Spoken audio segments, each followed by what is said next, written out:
तरक्की की राह में बांग्लादेश ने लिखी इबारतें।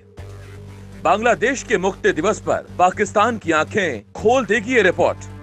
राह में आई मुश्किलों को बांग्लादेशियों ने बनाया सफलता की सीढ़ी। दिन 16 दिसंबर 1971। आज के ही दिन भारतीय सेना ने पाकिस्तान के जनरल नियाजी के साथ 93,000 पाकिस्तानी सैनिकों को सरेंडर करा दिया था। तथ्य ये भी कहते हैं कि पूरी दुनिया में सेकेंड वर्ल्ड वॉर के बाद सबसे बड़ा सैन्य आत्मसमर्पण था। बांग्लादेश और भारत रिश्तों के जानकार इसे बांग्लादेश की आधिकारिक स्वतंत्रता का सिंबल भी मानते हैं। हालांकि बांग्लादेश अपनी आजादी 26 मार्च 1971 को मनाता है। खैर, जिस बात का जिक्र आज हम अपने रिपोर्ट में कर रहे हैं, उससे पाकिस्तानी हुक्मरान नजरें नीची कर लेंगे। बांग्लादेश को आजादी मिलने के बाद बांग्लादेश की राह में कई समस्याएं सामने आई। 1974 में बांग्लादेश की भुखमरी बांग्लादेशियों के लिए एक ऐसी रात थी जो कभी खत्म ही नहीं हो पा रही थी। लेकिन दिसंबर में विश्व समुदाय की मदद से इस पर काबू पा लिया गया और धीरे धीरे ही सही बांग्लादेश अपनी राह गढ़ता गया।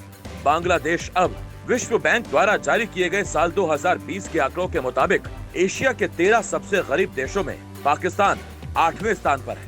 लेकिन चौंकाने वाली बात यह है कि इसमें बांग्लादेश नहीं है।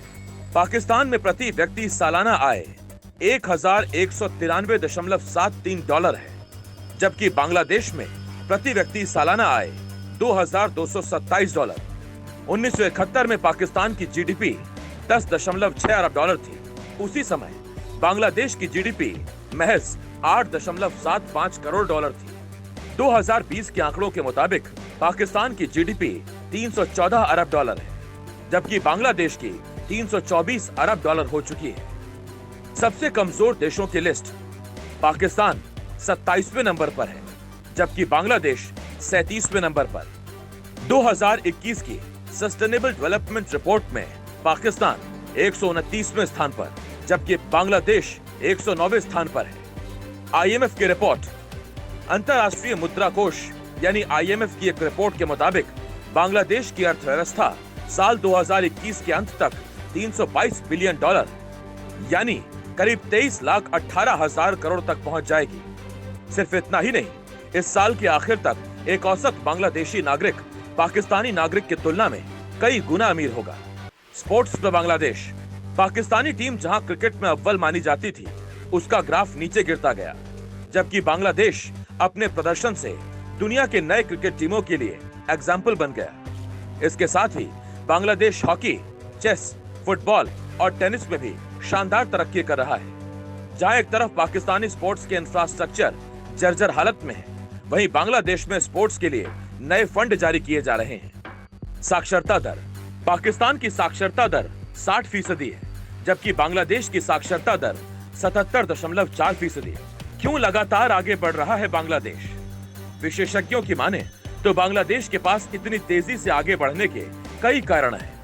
यह देश अब कई सामाजिक मानकों पर कहीं आगे निकल चुका है।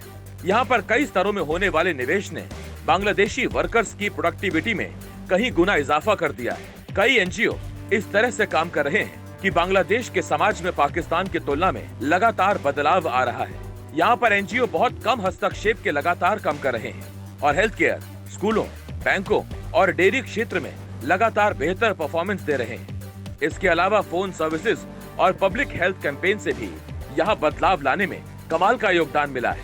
बांग्लादेश आज अपना विजय दिवस मना रहा है और तरक्की की राह में पाकिस्तान को संदेश भी दे रहा है कि अगर कंस्ट्रक्टिव वे में देश को चलाया जाए, आतंकी मॉड्यूल के अलावा डेवलपमेंट मॉड्यूल पर फोकस किया जाए, तो पाकिस्तानी मुल्क और भविष्य दोनों नई इबारत लिख सकते हैं। जहां पाकिस्तान को दुनिया के शीर्ष देशों ने आतंकी देशों की सूची में रखा है, वहीं बांग्लादेश मोस्ट फेवरेट नेशन में शुमार हो रहा है। महिलाओं की आजादी से लेकर महिलाओं की शिक्षा तक बांग्लादेश का झंडा बुलंद हो रहा है, जबकि पाकिस्तान अपने कारनामों से दुनिया के बाकी देशों को आतंक परोस रहा है। ऐसे में यह धारणा आज फेल हो रही है, जब दुनिया ने कहा था कि बांग्लादेश एक फेल्ड स्टेट बनकर रह जाएगा।